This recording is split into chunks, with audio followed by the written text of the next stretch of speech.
Today I'm going to share with you some of our favorite math preschool resources that we keep in our preschool cabinet right over here. Now, these are resources that are hands-on and they just foster a natural love for learning. They spark curiosity in the children, they are engaging, and they're just a great way to introduce new concepts and then later reinforce them as they're ready to go deeper in their understanding. Now, I keep a lot of bowls like this on hand, or little plates or trays, and I lay them out as needed so that the kids can play with them and put them all back when they're done. Now, at the very basic level, I have magnetic numbers. These are something you pick up at the dollar store. I like to pick up a couple of sets so that we have all the numbers in duplicate forms of them. But they can use these to sort them by color. Oh, you know what? Let me share something with you. I also have one of these trays over here. So these are great for the, just placing in the different shapes, the different numbers, different colors. You can just use this a number of ways that kids will find a use for it, trust me. All right, so once you have the magnetic numbers out there, put them in a bowl, give them a cookie tray, let them put them in order, let them group them by color, let them put them backwards. Encourage them to go find that number of items, whether it's acorns or rocks or toys, and to place them by the numbers. This is just fun and easy and simple to do, and the kids can create a number of different activities with them just by allowing them that opportunity. Cubic squares. So these are great for building. Kids love to build different structures with them. You can have them count out each number of blocks. You can do patterns with this, so do different colored patterns. You can group them by color, use them for measurement, or just open-ended building once again. Next I have the tiny polka dot game. So this is so much fun. It has a number of different games. So at the very, very top, you'll have a number of cards with just different games starting at about age 3 and going up to about age 7. So on the front and back of each card is a different game. And the cards look like this. So they represent the same number in different forms. So here are 4 dots going around, 4 dots this way, 4 dots this way, and here's the number. So the games range in how they present it, but they get to just reinforce those mathematical concepts in a fun and engaging way. The next thing I have on here is this printable. So all of this, guys, I'm going to link to it on my blog, but this here, I have the printable on the site as well if you're interested. Basically, it's just little shape cards with the shape, the name, and the number of sides. And so what you'll do to prepare the activity is you'll get colored craft sticks. And so in this case for triangle, you'll need 3 of them.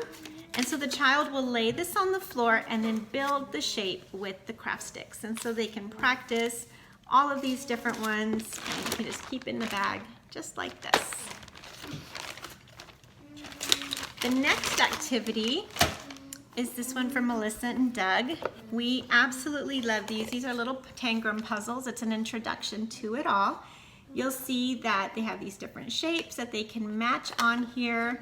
These shapes come in different colors and sizes, and they're just a number of different puzzles for the kids to put together.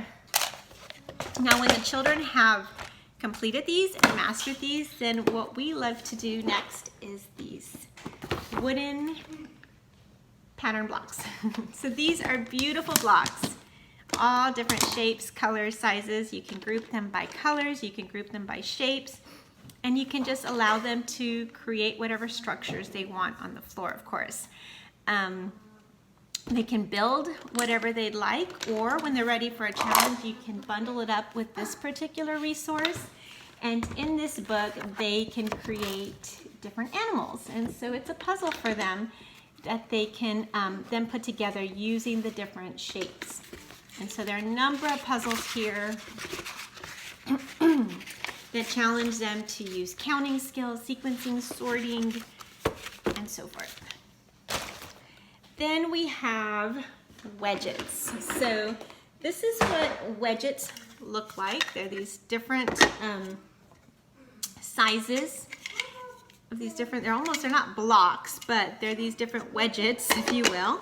And it comes with a set of cards. And so it starts off pretty simply. And then it gets more and more complicated as they work through the cards, and they just have to recreate these structures using the different shapes and the different wedges. Let me hold this up here. Then we have this Laurie puzzle, if you will, but it came with these different little circles, and in the circles they have different shapes, and so the children match the colors, or they match the shapes, if they will. They have these strings that they can string through them. And honestly, my kids love these for imaginative play. They pretend they're cookies sometimes. And they put them on cookie sheets and flip them and just have a ton of fun with this. So there are all sorts of different colors and different sizes of the shapes. And so it just leads to a lot of fun and learning. What else do I have? Number Express. So this one just looks at numbers 1 through 5, and you'll see here's a little train, and so they find the number 1 and they put it in order, number 2, 3, all the way through. Then they find and match the numbers themselves, and then they take these pegs and put them in the holes. So this one has, of course, 4 holes. Number 5 has 5. And so they recreate this little train, and of course my kids love this for imaginative play as well.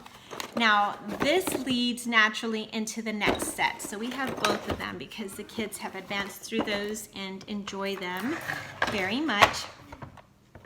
This particular set has each number individually, so you find the number, you group it up with the bottom piece like I did here, then they'll find the actual number, and then they find the number of pegs. So they would have 2 pegs, 1, 2, and they would just stick them in those holes just like that.